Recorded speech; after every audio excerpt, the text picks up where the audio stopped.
Bonjour à toutes et à tous, bienvenue sur ma chaîne YouTube Écran Noir qui est une chaîne morte mais où quand même chaque fin d'année je fais mon top film et mon flop film depuis l'année 2016 quand même, ça commence à faire un moment, c'est toujours un exercice qui me plaît beaucoup, même si évidemment 10 films c'est toujours très arbitraire parce qu'il y a des années qui sont bien meilleures des fois que d'autres, mais voilà c'est vraiment toujours un plaisir de pouvoir en parler avec vous, même si je suis bien occupé sur ma nouvelle chaîne de jeux de rôle où je crée du jeu de rôle ultra intense et immersif à regarder, voilà je mettrai le lien si vous voulez aller voir ça. Cette année a été une année assez particulière tout d'abord parce que, vous l'avez peut-être remarqué par rapport aux autres années, je n'ai plus de lunettes puisque j'ai fait l'opération des yeux, voilà je me suis débarrassé de ma myopie et ça je vais pas vous mentir c'était un grand bouleversement dans ma vie puisque je me suis rendu compte après avoir fait l'opération qu'en fait avant j'étais handicapé et que je ne le suis plus. Voilà, je compare toujours ça à quelqu'un où on lui a enlevé ses dents et on en remet de nouvelles. C'est assez incroyable, je suis un peu un ambassadeur de cette prouesse scientifique. Voir le monde avec ses vrais yeux, pas à travers le prisme de lentilles ou de lunettes, c'est vraiment exceptionnel. On réalise pas trop au départ ce qu'on avait perdu et c'est que quand tu retrouves tes yeux d'avant que ça redevient absolument exceptionnel. Et pour aller voir des films au cinéma sans lunettes, bah c'est vraiment hyper cool quoi. Mes premières séances de cinéma sans lunettes, ça a été des grands moments quoi. C'était hyper émouvant parce que le cinéma fait vraiment partie de ma vie, hein. Ça reste mon médium préféré. Et ça le restera toute ma vie. Ma plus grande passion dans la vie, mon amour existentiel, ça a été et ça restera toujours le cinéma. Et du coup, comme chaque année, je vous fais un petit top pour vous donner des inspirations, pour vous faire découvrir peut-être certaines choses. Mais ça me fait toujours énormément plaisir de pouvoir parler des 10 meilleurs films qui m'ont le plus marqué cette année. Alors avant même de parler des films, on va quand même parler des séries. Parce que il y a un quota de séries absolument exceptionnel cette année. Évidemment, comme chaque année, la vidéo va être ultra longue, je vais essayer d'aller à l'essentiel. Première série que je vous conseille, c'est Alice in Borderlands. Alice in Borderlands, c'est l'adaptation du manga éponyme. Pourquoi j'aime cette série? Parce que je trouve que c'est une des meilleures adaptations de manga qu'on ait eu de notre vie. Je trouve que tu retrouves l'ambiance que j'avais en lisant ce type de manga, qui sont un peu des mangas pour ados, un peu complètement délirants, avec des mondes de science-fiction dans lesquels tout le monde doit jouer à des jeux mortels pour essayer de survivre. Je trouve qu'il y a vraiment une ambiance qui se dégage de cette série, c'est très ludique, c'est très marrant à regarder. Les jeux sont prenants, c'est des espèces de jeux de mind game où il faut avoir 4 coups d'avance, voilà, donc je te prends, je trouve vraiment au jeu. Ça joue pas très bien évidemment, voilà. C'est un côté très kitsch assumé qui est pas du tout réaliste, mais qui permet, je trouve, de retrouver de se replonger dans cette atmosphère de manga. Moi je trouve que c'est l'une des meilleures adaptations de manga qu'on ait eu parce que ça réussit à retranscrire une ambiance, un côté un peu délirant qu'on a dans les mangas et ça c'est très rare dans le monde du manga, donc ne boudons pas notre plaisir. Deuxième série Netflix qui m'a beaucoup plu, c'est The Sandman. The Sandman qui est adapté de la BD, du comics pardon, de Neil Gaiman. Neil Gaiman, j'arrive pas à le dire, j'ai le nez bouché. J'ai le nez bouché, je suis un peu malade, vous l'avez peut-être entendu. J'arrive pas à dire Neil Gaiman. J'arrive pas à dire. Tant pis, écoutez, bon voilà, c'est un auteur très connu aux États-Unis qui a écrit notamment American Gods que j'avais lu.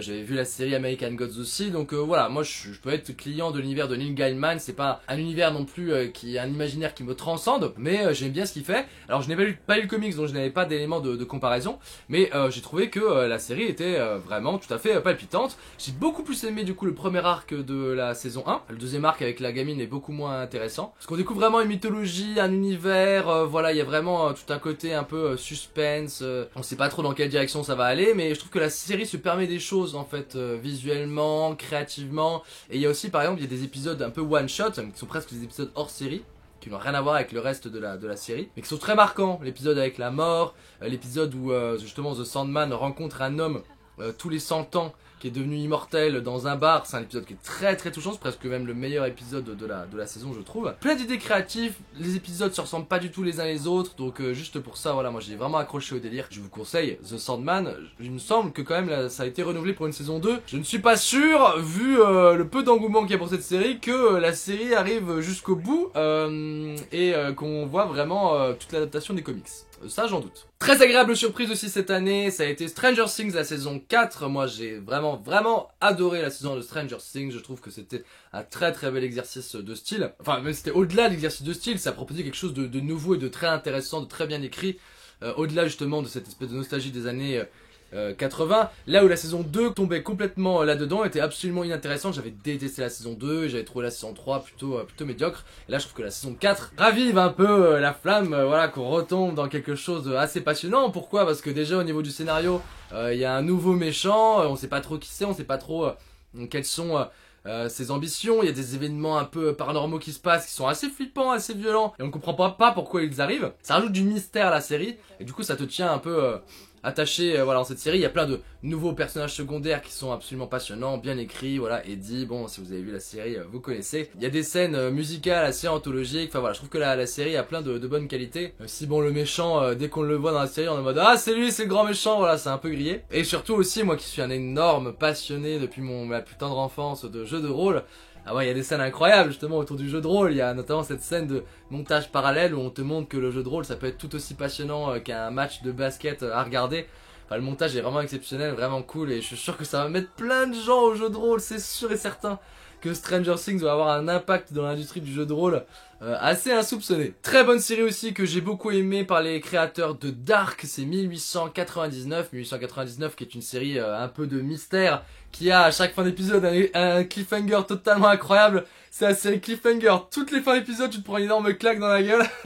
Et voilà, tu découvres un nouveau pan de ce monde que tu ne connaissais pas. Pour ne rien trop spoiler, ça se passe en 1899 sur un espèce d'ersatz du Titanic. Et il y a tout un casting très cosmopolite, ce qui est plutôt cool parce qu'il y a plein de langues différentes qui sont parlées. Donc un casting qui se retrouve dans une histoire très mystérieuse et très dangereuse. C'est pas les créateurs de Dark. Je trouve que la série est quand même vachement moins bien ficelée, vachement moins bien passionnante que Dark, est un chef-d'œuvre absolu. Dark, si vous n'avez pas encore vu ça sur Netflix, c'est... Pour moi, c'est une des 10 meilleures séries de tous les temps, Dark. Voilà, je la trouve exceptionnelle. Cette série a de la qualité en termes de mystère, en termes d'ambiance. Il y a des très bons, parfois, acteurs. Il y a plein d'événements assez surprenants. Quelque part, la saison 1 peut se suffire à elle-même, même s'il y a encore pas mal d'arcs de personnages qui n'ont pas fini d'être explorés. Et malheureusement, je ne sais pas si vous avez vu la nouvelle, Netflix annule la série. Netflix a dit, non, terminé, c'est tout, vous ne verrez pas la fin, vous ne verrez pas la suite. Par contre, pour produire Vlad de la merde et tout ça, là, ils sont au rendez-vous. Des séries péraves. Et par contre, quand ils ont un petit bijou comme ça, non, ça les intéresse pas. Enfin, c'est terrible. Voilà, bon, ça arrive, hein, mais c'est toujours rageant de se lancer dans une série, d'être accroché, puis de voir que ça n'aura pas de suite. Donc si vous ne connaissez pas, vous pouvez vous lancer, mais à vos risques et périls, voilà, sachez-le. Vous aurez quand même une fin à la fin de la saison 1, mais vous n'aurez pas la fin, quoi. J'ai découvert aussi cette année Euphoria, qui est le plus grand rôle de Zendaya. C'est totalement inspiré, j'en suis sûr, hein, de Skins. Skins qui, moi, m'a beaucoup marqué dans mes jeunes années d'adulte quand je suis arrivé à la fac. C'était une excellente série. Et là, c'est un peu la version américaine. Donc forcément, il y a plus de budget. Il y a un travail sur la photographie qui est vraiment exceptionnel. J'ai vu que la première saison pour l'instant. J'ai pas vu la saison 2, donc ne me spoilez pas. Mais ça parle de la violence du passage à l'âge adulte avec...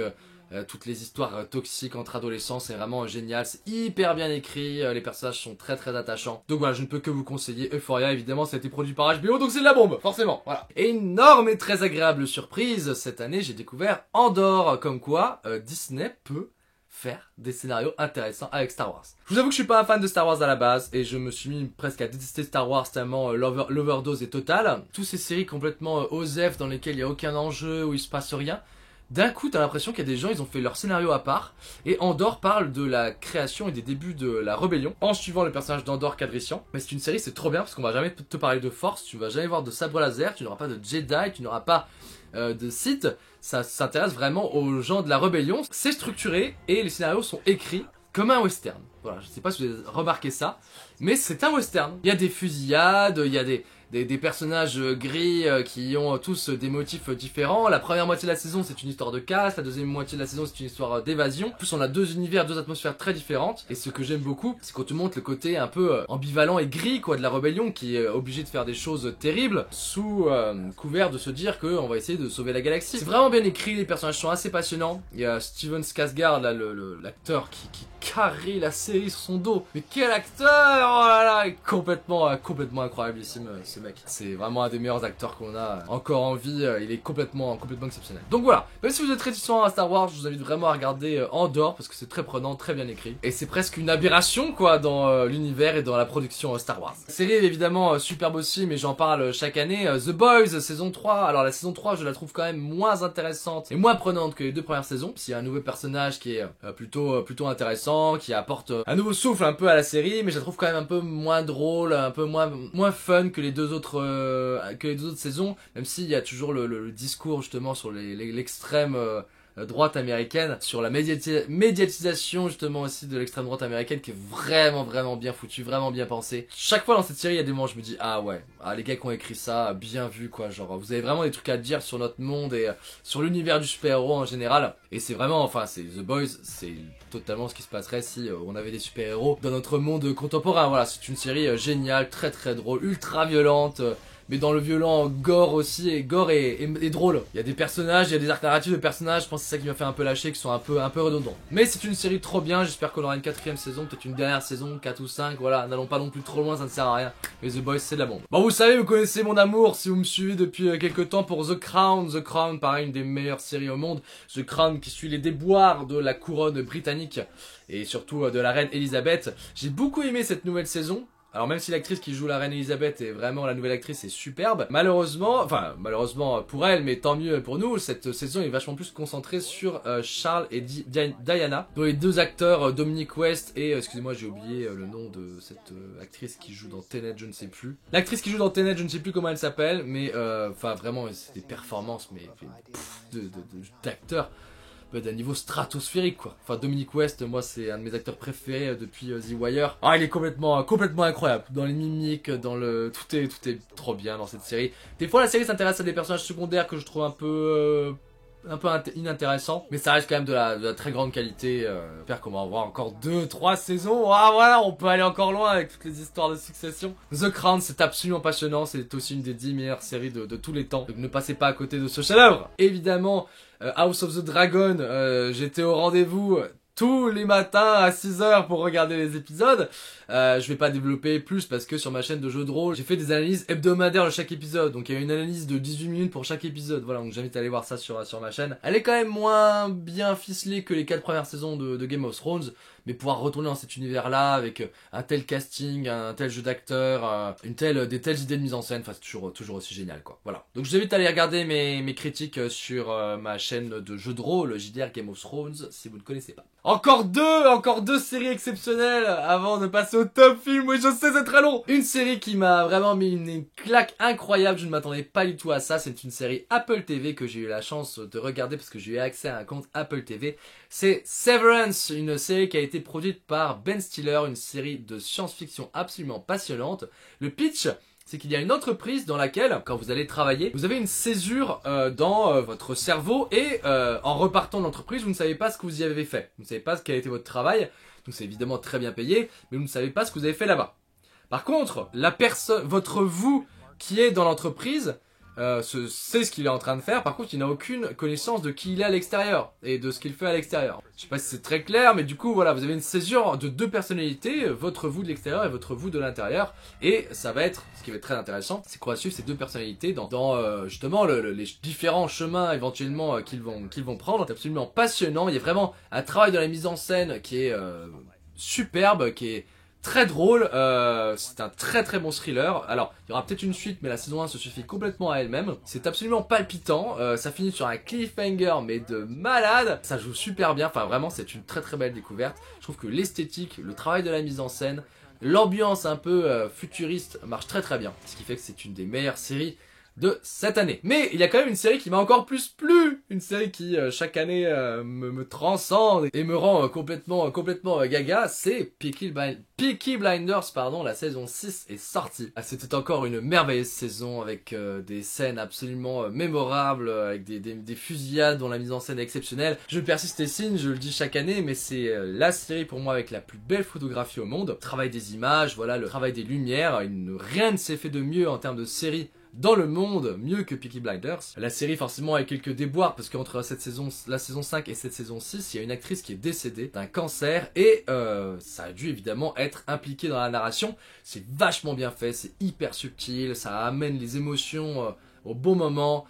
C'est vraiment bien travaillé, ça a été vraiment hyper bien pensé cette transition. Il se passe encore évidemment des trucs de ouf dans cette série, le jeu d'acteur est totalement exceptionnel, Cillian Murphy, il carry la série sur ses épaules. Il y a des twists, mais des twists je me suis tellement fait avoir, la série m'a tellement ken. Il y a des idées de scénario et de twists qui sont vraiment géniales. Et alors du coup la série est terminée, le format sériel est terminé, mais nous allons avoir un film un film pour terminer cette série, un grand film que nous allons aller pouvoir voir au cinéma. Et ça, je trouve que c'est vraiment une expérience exceptionnelle, quoi. Pouvoir terminer une série sur un film, un peu comme El Camino avait fait avec Breaking Bad. Je trouve ça vraiment génial et je n'ai qu'une seule hâte, c'est de pouvoir voir la fin de Peaky Blinders sur grand écran. Voilà mes amis, c'était mes séries préférées de l'année. Maintenant, on va pouvoir se lancer tout de suite dans mes films préférés. Pas encore le top 10 parce que j'ai quand même quelques films dont j'ai envie de vous parler qui sont un peu des mentions honorables, sans trop détailler parce qu'ils sont pas dans mon top 10. Des films que j'ai beaucoup aimé cette année et qui méritaient quand même que je les cite. J'ai beaucoup aimé l'adaptation de Batman de Matt Reeves, The Batman. Voilà, je trouve que Robert Pattinson fait complètement le taf. C'est un film qui m'a surpris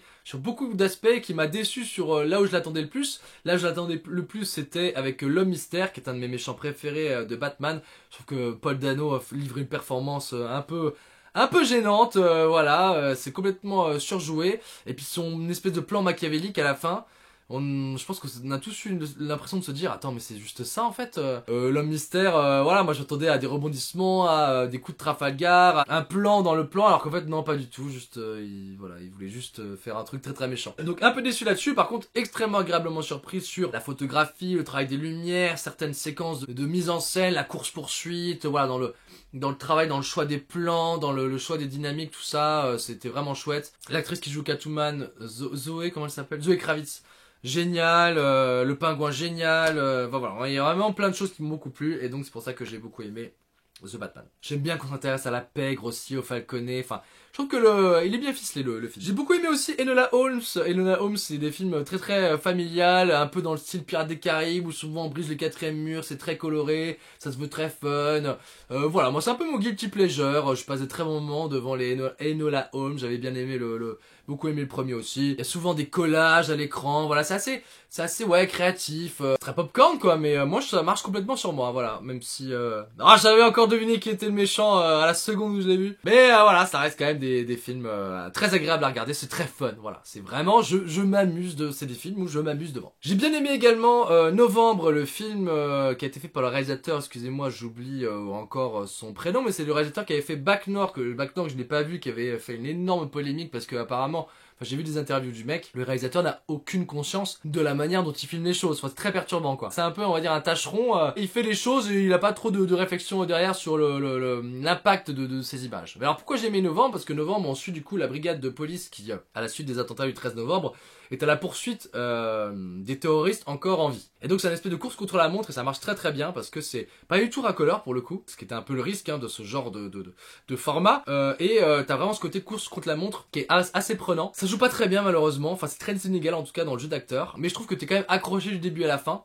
et le film se termine par une fusillade qui dans un cinéma plongé dans le noir est très très impressionnante. T'as des 20 mecs du GIGN qui sont dans un escalier qui bombardent un appartement, voilà, qui le mitraillent pendant 3 minutes. Je trouve que le travail sur le sound design, tout ça c'est assez impressionnant et ça en fait une scène qui est très très mémorable. À la fin du film, il y a Jean Dujardin qui fait un discours totalement nul à chier, kitsch, guimauve, et t'es juste en train de te dire mais non mais tais-toi, t'es en train de tout gâcher. C'est absolument terrible. Mais sinon, c'est plutôt stylé. Un thriller que j'ai découvert à la fin de l'année et que j'ai trouvé très très chouette qui s'appelle The Stranger. The Stranger, c'est un film australien où on va suivre un homme qui est un petit peu paumé, qui va se retrouver mêlé à une organisation criminelle. Ça commence vraiment comme un film un peu indé, avec un travail un peu des fois bizarre sur le son, sur les images, des coupes nettes. Au début, j'étais vraiment pas trop emballé, j'ai l'impression d'avoir déjà vu ça plein de fois, mais en fait il y a un twist. Il y a un twist dans la narration et au moment où il y a eu le twist, je me suis dit oh waouh, mais ça ce serait un film, genre par un David Fincher ou par quelqu'un comme ça.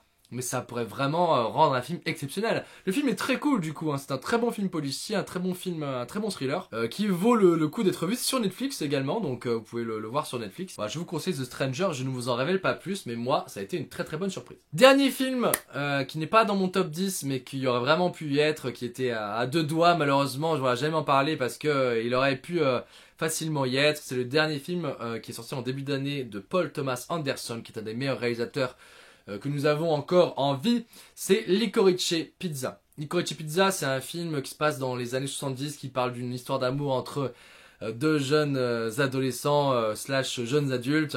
Il y a toujours une ambiance incroyable dans les films de Paul Thomas Anderson. C'est quand même celui, je trouve, qui a le moins marché sur moi. Enfin, quand tu as à côté des There Will Be Blood, The Masters, voilà, des films qui sont vraiment des chefs-d'œuvre absolus. Voilà, il fait un peu pâle figure à côté. Il y a quand même une ambiance qui se dégage, même si je trouve que, à part les deux personnages principaux, toute l'histoire n'est pas vraiment palpitante.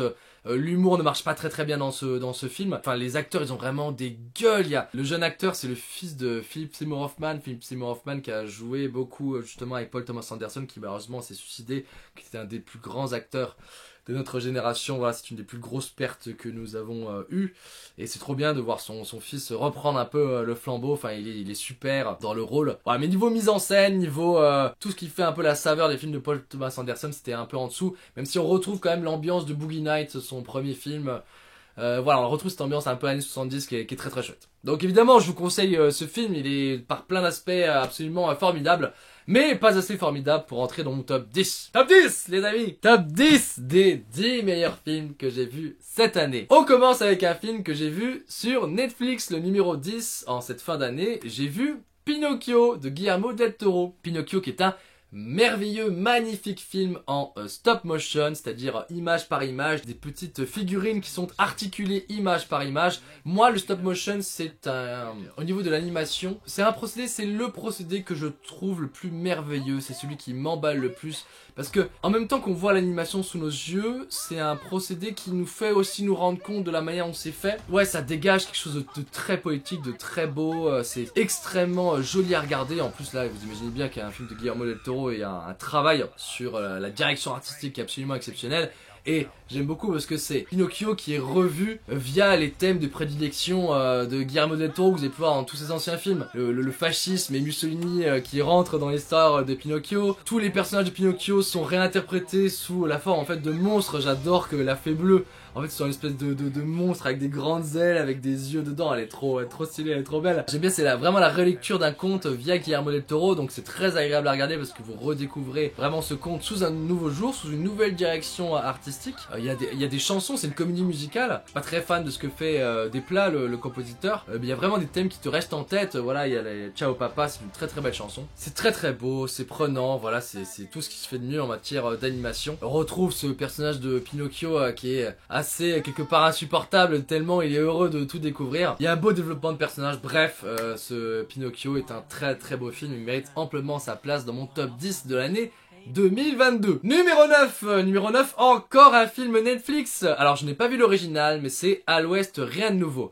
À l'Ouest, rien de nouveau, c'est un film de guerre très fort, très bouleversant, extrêmement violent, qui a la particularité et l'originalité quand même de nous montrer le point de vue de soldats allemands pendant la Première Guerre mondiale. Donc c'est adapté d'un livre qui justement a été écrit par un soldat allemand, où on va suivre de jeunes étudiants depuis leur engouement pour partir à la guerre jusqu'à leur grande désillusion. Et le film est trop bien parce qu'il te montre ça, vraiment ils sont dans la désillusion totale quoi, ils sont tous en mode ouais, dans une semaine on est à Paris, on va éventrer les chars ennemis avec nos baïonnettes, enfin voilà, ils sont complètement dans un... Enfin, ils sont complètement matrixés quoi, ils sont la propagande a bien fait son travail quoi. Et une fois sur le front, et bien évidemment tout change. C'est un film, je suis étonné du budget qui a été mis dedans, du travail sur la production, sur les décors. C'est très impressionnant. Je trouve que c'est le budget d'un film américain en fait. Et surtout, je trouve que psychologiquement c'est très dur. Vous allez voir, il y a des scènes vraiment pas évidentes à regarder. C'est un très beau film pour cristalliser tout ce qui est l'horreur de la guerre, l'horreur physique et surtout l'horreur psychologique. À quel point ça peut détruire des gens mentalement. C'est vrai que le film, on sent quand même qu'il n'a pas vraiment un traitement réaliste et que c'est quand même romancé parce que il y a quand même pas mal d'événements qui se passent qui sont trop gros pour être vrais quoi, mais c'est plus disons une allégorie de la guerre, c'est pour montrer à quel point la guerre peut être un cauchemar sans fin en fait. Voilà, un cauchemar sans fin. C'est un très bon deuxième titre pour le film, un cauchemar sans fin. J'ai passé un très beau moment. Non, un très dur moment devant, mais pour moi c'est comme ça, c'est exactement comme ça que devrait être traité la guerre au cinéma. Numéro 8. Ah mon dieu, vous n'allez pas y croire parce que je n'y ai pas cru, parce que j'ai un réalisateur qui est peut-être ma némésis, peut-être le réalisateur que je déteste le plus au monde, qui a quand même son univers et une patte d'auteur, mais vraiment je n'accroche pas du tout à son cinéma. C'est Michael Bay, et cette année Michael Bay a réalisé Ambulance, et Ambulance se retrouve top 8 de mon top cette année. Vous allez me dire, Lucas, pourquoi tu mis un film complètement con dans ton top? Eh ben je vais vous expliquer. Je vais vous expliquer ce qui moi m'a marqué dans ce film et ce qui m'a permis de passer un très bon moment, parce que alors très clairement c'est pas le scénario, hein. Le scénario il est écrit sur un bout de papier cul, ça a été fait sur le coin d'une table et ils se sont dit c'est bon, on a le film de l'année, allez on part le réaliser. Donc Ambulance, c'est l'histoire de deux hommes qui vont faire un braquage et ça va mal tourner et pour s'enfuir ils vont prendre en otage une infirmière et son ambulance. Voilà, terminé, vous avez le pitch. Et puis alors Michael Bay, je sais pas si vous connaissez ses films, ça va à donf, c'est complètement over the top, ça pète dans tous les sens. Je vais vous montrer les images du tournage, t'as l'impression que les caméramans ils jouent leur vie toutes les 30 secondes.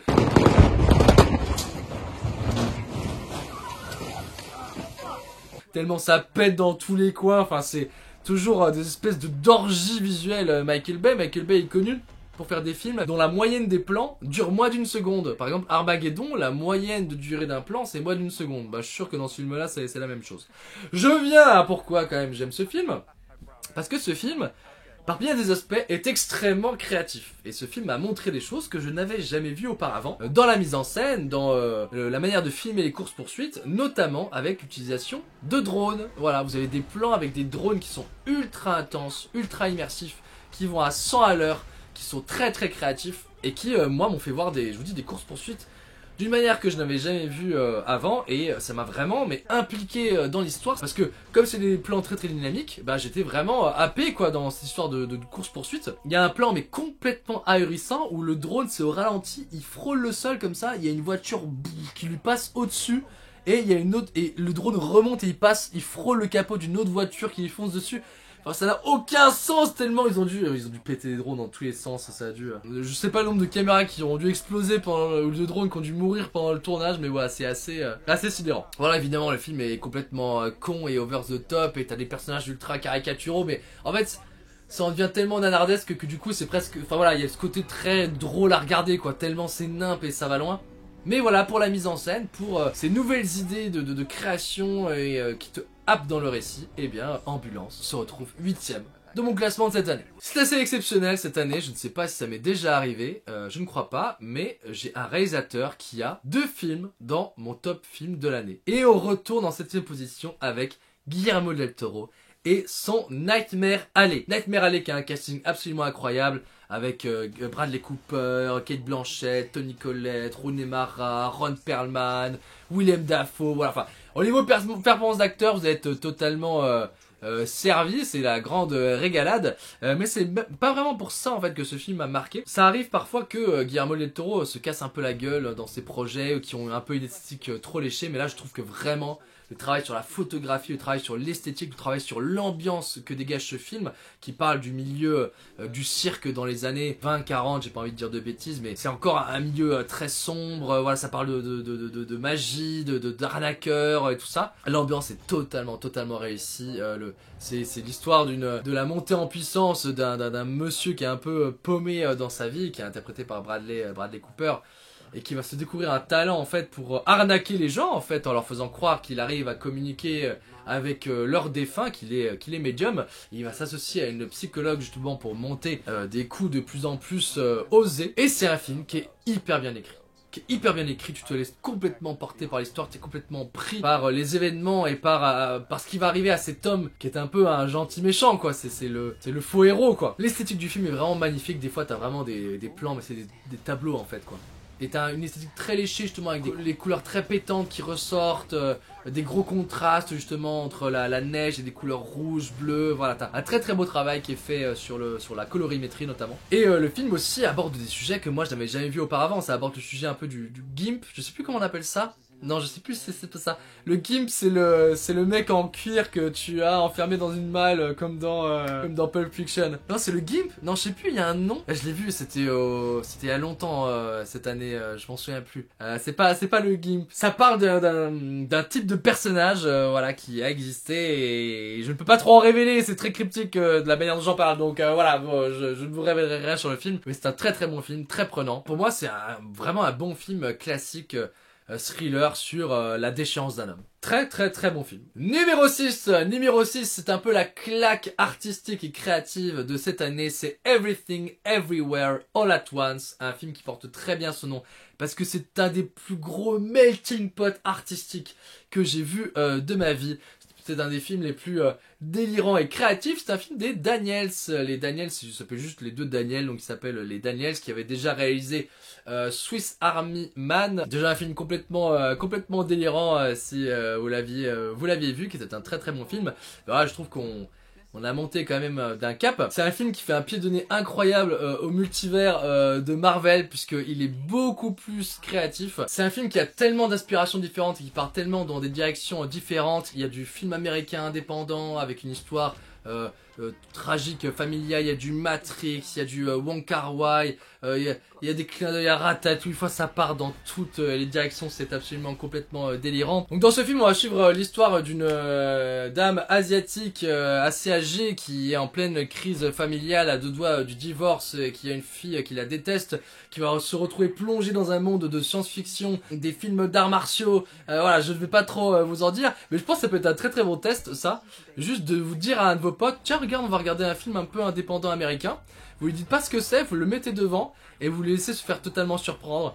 Parce que c'est un film qui va partir dans une direction mais tellement délirante. J'ai ri devant ce film. Et c'est le film où, cette année, dans la salle, les gens se sont le plus marrés. Mais vraiment, je riais mais de bon cœur quoi. La mise en scène est complètement délirante, vous avez passé d'un univers à l'autre. Il y a des trucs, tu te dis mais comment ils ont réussi à ce que Michelle Yeoh accepte de faire ça, l'actrice qui est très connue. Alors c'est marrant parce que Michelle Yeoh elle a dit ça a été mon film préféré à faire de toute ma carrière parce qu'il réunit tout ce que j'ai toujours aimé, jeux d'acteurs, arts martiaux, voilà, elle a dit j'ai toujours rêvé qu'on me propose un jour un film comme ça. Mais ils lui font faire des trucs des fois.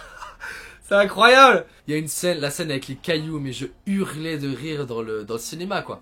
Enfin vraiment c'est complètement délirant, ça va à 100 à l'heure, t'as pas le temps de réfléchir, ça joue ultra bien.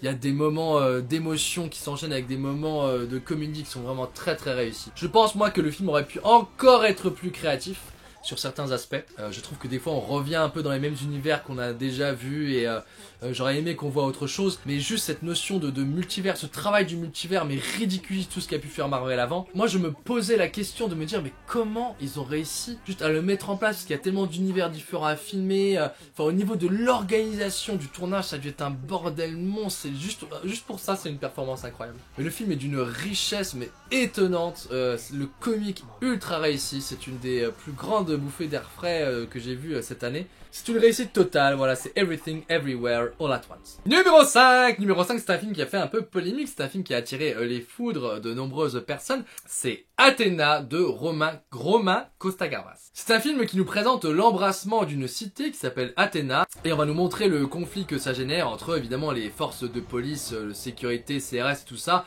et les jeunes des cités qui se rebellent après que il y a eu un jeune enfant qui a été tué, qui a eu une bavure policière. C'est un film clivant qui a été attaqué par les gens d'extrême droite qui trouvaient que ça donnait trop la part belle aux jeunes des cités et aussi par les gens d'extrême gauche qui trouvaient que la police était trop humanisée. Je vais revenir un peu sur ce débat-là et je vais vous donner mon opinion, mais avant tout on va revenir sur un peu le consensus général. C'est un film qui est absolument magnifique et qui a une idée de mise en scène que moi je trouve géniale, qui est l'utilisation de plans séquences.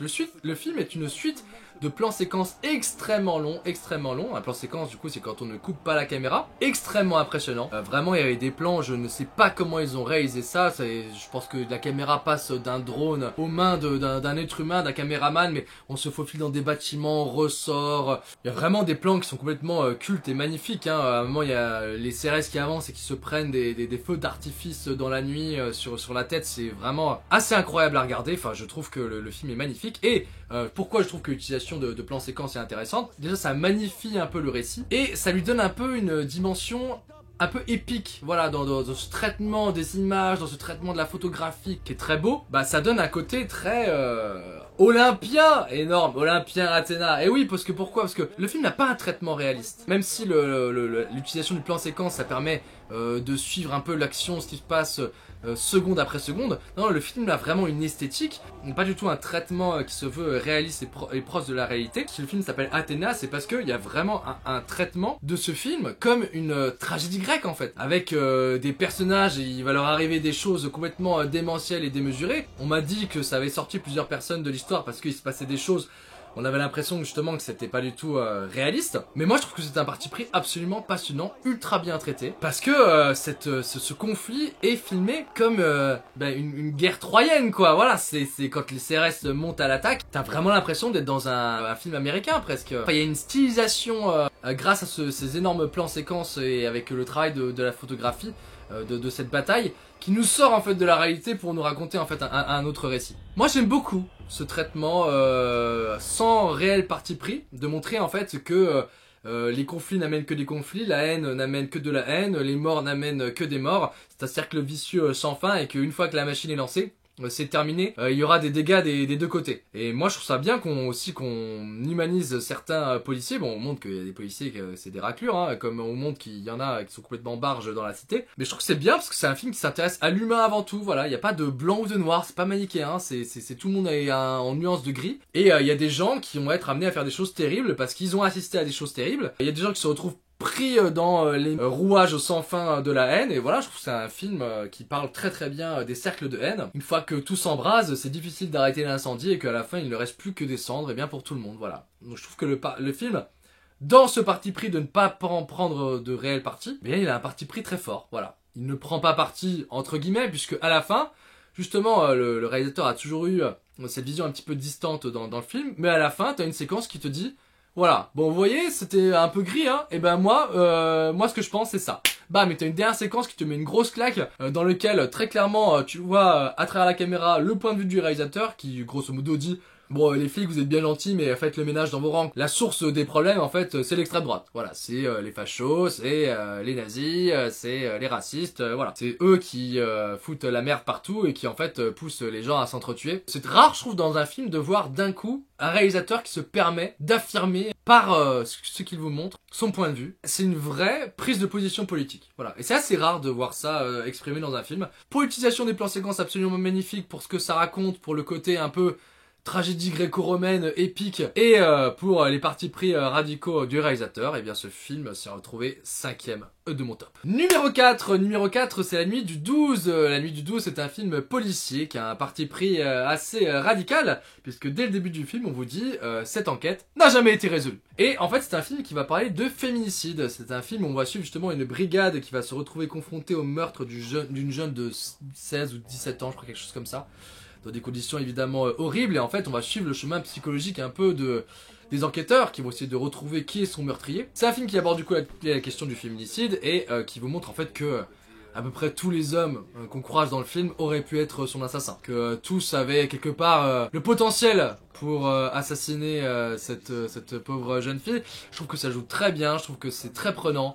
Il y a des très très belles scènes, des scènes de jeu qui sont assez fortes, notamment une scène avec une gamine de 16 ans qui se met à pleurer, qui est vraiment une super actrice. Je trouve que les deux personnages principaux et la brigade en général sont très attachants. Voilà, c'est un très bon thriller, c'est un film qui se tient très très bien, qui est bien filmé, il y a des bonnes idées de réalisation, des bonnes idées de mise en scène. Un film bouleversant et réussi, tellement réussi dans ce qu'il voulait faire, qu'il se retrouve 4e de mon top.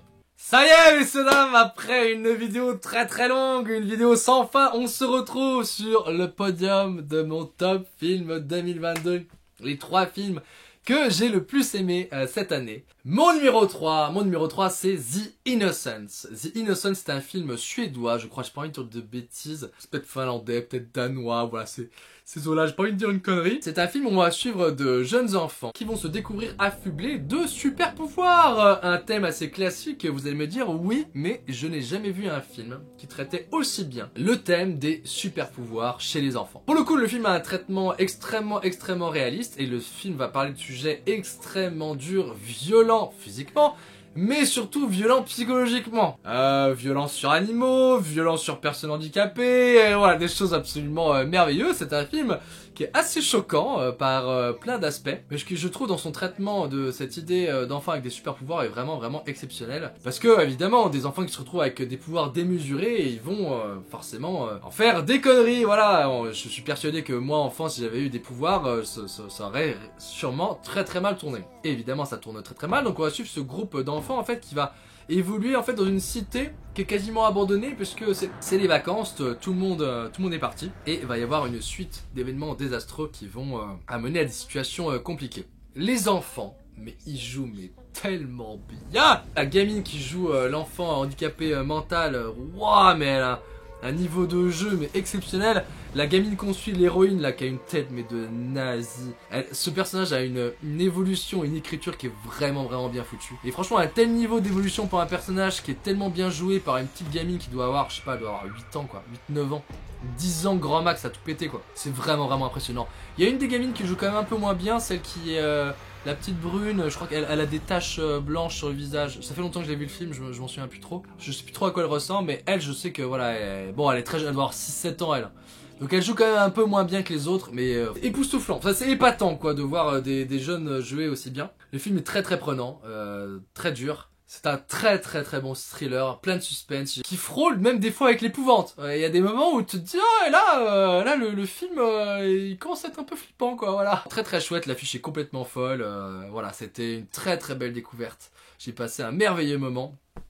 Et donc je vous invite évidemment à voir The Innocents. The Innocents. Numéro 2 de cette année, c'est un film qui a été une très bonne surprise parce que en vrai je n'en attendais pas autant de sa part, mais ça a été un très très beau cadeau quelque part que je me suis fait à moi-même. J'aime beaucoup ce que fait le réalisateur Baz Luhrmann. C'est Elvis de Baz Luhrmann. Alors, j'aime beaucoup ce que fait Baz Luhrmann. J'aime beaucoup Roméo plus Juliette, j'aime beaucoup The Great Gatsby. Enfin, je trouve que c'est un réalisateur qui a vraiment une patte artistique, qui a vraiment une idée, et qui sait se renouveler en fait à chaque fois. Même si Moulin Rouge fait partie des 10 films que je déteste le plus au monde. Je trouve Guimauve horrible. Bref, Moulin Rouge pour moi c'est une horreur absolue. Je refuse d'entendre parler à nouveau de ce film. Mais vraiment, je suis très client de ce que fait Baz Luhrmann. Et là, il nous propose de revisiter la vie de Elvis Presley, de ses débuts à sa mort. Et alors, je sais pas si vous connaissez Baz Luhrmann, mais c'est un style ultra léché, ultra coloré, et ça se marie tellement bien avec Elvis, parce que Elvis il a toujours des costumes incroyables, il est toujours dans fuchsia, il est toujours sur des scènes extrêmement colorées, et puis le personnage en lui-même est quelque part coloré dans ce qu'il raconte, dans sa vie, dans ce qu'il exprime des années 60, 50. Baz Luhrmann qui se marie à l'univers d'Elvis. C'est vraiment très très chouette. Le film est palpitant, tu découvres plein de choses sur la vie d'Elvis. Là c'est revisité de manière, je vous dis, extrêmement colorée, donc t'as pas le côté un peu biopic, réaliste, chiant, voilà. Et surtout c'est un film moi qui m'a émerveillé par le travail sur le sound design, le travail sur les musiques d'Elvis, sur la mise en scène sonore des scènes, sur le travail sur les concerts et tout ça, enfin dans la salle de cinéma avec un bon son et avec le Dolby 5 points là, mais wow, c'était une régalade quoi. Le film est très touchant, très émouvant. Tu passes évidemment à la fin des images du film aux dernières images réelles des derniers jours de Elvis en vie. Évidemment, le film n'écorche pas trop l'image de Elvis Presley, comme c'est un film qui est quand même un peu romancé, parce que je vous dis, dans le traitement, ça se voit que c'est très fantasmagorique, voilà, dans le traitement qui est fait de la mise en scène, et de Elvis de manière générale. Il en prend quand même un peu pour son grade, hein, mais voilà, si vous vous renseignez un peu sur Elvis, c'est pas du tout une figure toute blanche et incroyable, mais voilà, le film ne se prive pas aussi d'attaquer Elvis, d'attaquer les personnes qui ont brisé sa vie, et il en fait partie hein, malheureusement, mais c'est surtout pour le travail coloré de la mise en scène, le travail du sound design que ce film se retrouve deuxième de mon classement. On arrive, les amis, à la grande surprise de cette année. Le numéro 1 de mon top est assez incroyable, puisque moi-même, je n'avais pas réalisé qu'il serait numéro 1. Quand j'ai commencé à faire mon top, je me suis dit, mais ah ouais, mais c'est ça mon film préféré.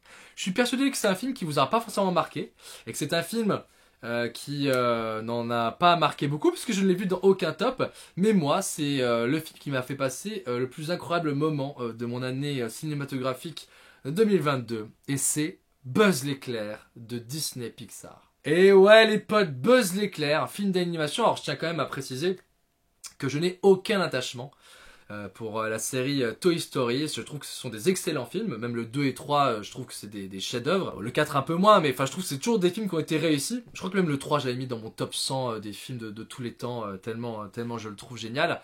Mais j'ai pas d'attachement réel, j'ai pas une passion pour cet univers fantastique avec les jouets qui parlent. Et néanmoins Buzz l'éclair se retrouve numéro 1. Alors pourquoi? Je vais vous expliquer un petit peu le chemin de pensée qui m'a amené à le mettre numéro 1.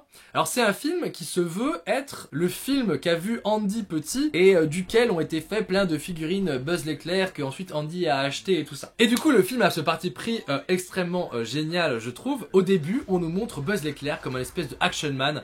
Il est en mode ouais je dois réussir ma mission, je dois absolument réaliser ma mission, personne ne m'empêchera de réaliser ma mission. Et les gens qui sont un peu dans mes pattes ils m'empêchent juste de réaliser ma mission. C'est vraiment le personnage du film se comporte comme une figurine de héros, de super-héros quoi, vraiment comme un action man. Il est très lisse, carré, il a une mission à remplir et voilà, il se comporte vraiment comme ça. Sa mission c'est qu'en fait il est écrasé sur une planète avec beaucoup de gens et qu'il va absolument réussir à s'enfuir de cette planète. Sauf qu'en fait, le personnage de Buzz l'éclair va se retrouver confronté à un phénomène de science-fiction en rapport avec le voyage dans le temps. Et plus ce phénomène de science-fiction va se manifester, plus Buzz l'éclair va être confronté à la dure réalité des choses, aux événements qui évoluent, aux personnes qui évoluent autour de lui.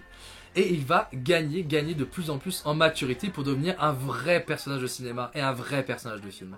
Et j'ai trouvé cette idée absolument exceptionnelle. Que dans l'évolution du personnage, on nous le fasse passer d'un personnage d'action totalement unilatéral à un personnage extrêmement développé, aux émotions fortes, qui va être bouleversé émotionnellement dans qui il est et dans le rôle qu'on lui avait attribué au départ. Pourquoi aussi j'aime ce film? C'est parce que c'est un film qui visuellement est absolument magnifique. Et c'est un des meilleurs films de science-fiction que j'ai vu de ma vie. Dans le traitement qu'il fait du voyage dans le temps, dans les émotions que ça dégage, mais vous êtes dans putain de Interstellar. Enfin, déjà la bande-annonce du film était très je trouve inspirée de Interstellar. T'as vraiment l'impression de voir un film de SF de fou dans l'espace. C'est ultra coloré, l'effet de voyage dans le temps est absolument magnifique. Tu te prends claque sur claque visuellement, il y a des scènes ultra stressante dans l'espace où il est en train de tournoyer et tout ça. Enfin, je vous dis, t'es vraiment dans Interstellar. Le fan service, il arrive vraiment, mais par petites touches au beau moment. C'est bien vu, ça crée une espèce d'émulsion dans la salle où tout le monde est trop content de voir ce petit détail-là. Je trouve que ouais, le film, et je persiste ici, est un des meilleurs films de science-fiction que j'ai eu de ma vie. Le traitement du méchant, mais je trouve ça génial, l'idée du méchant, de ce que ça amène. Revisiter le personnage de Zorg de cette manière qui, pareil, aussi est unilatérale. Au départ, donc on a un personnage unilatéral qui dans son traitement devient quelqu'un de beaucoup plus complexe quoi, de beaucoup plus intéressant. Là où je trouve que le film pêche et je trouve que il passe un peu à côté du chef-d'œuvre, c'est qu'on a pas mal de personnages secondaires qui ont un potentiel comique très réussi je trouve, même si je suis un peu deg à un moment qui sépare du robot parce que le robot je l'aimais beaucoup, mais genre le petit chat robot mais incroyable, mais il m'a fait rire mais à gorge déployée quoi, enfin ce petit personnage était trop bien. Mais je trouve que tous ces personnages secondaires ont un potentiel émotionnel qui n'est pas assez exploité, voilà. Donc ils remplissent leur rôle de sidekick rigolo, mais je trouve qu'ils auraient pu plus apporter au personnage de Buzz l'éclair. Donc c'est pour ça que ce film n'est pas un chef-d'œuvre, mais c'est vraiment je trouve un très bon film. Mais ouais, pour ce traitement de la science-fiction, pour les visuels que je trouve absolument magnifiques, c'est un des plus beaux films Pixar visuellement, Disney Pixar qu'on nous ait proposé, et surtout pour l'évolution, le traitement de ce personnage qui passe d'un espèce d'action man totalement inintéressant à un personnage de science-fiction complexe à la moralité développée, et bien c'est ça qui m'a poussé à mettre Buzz l'éclair en numéro 1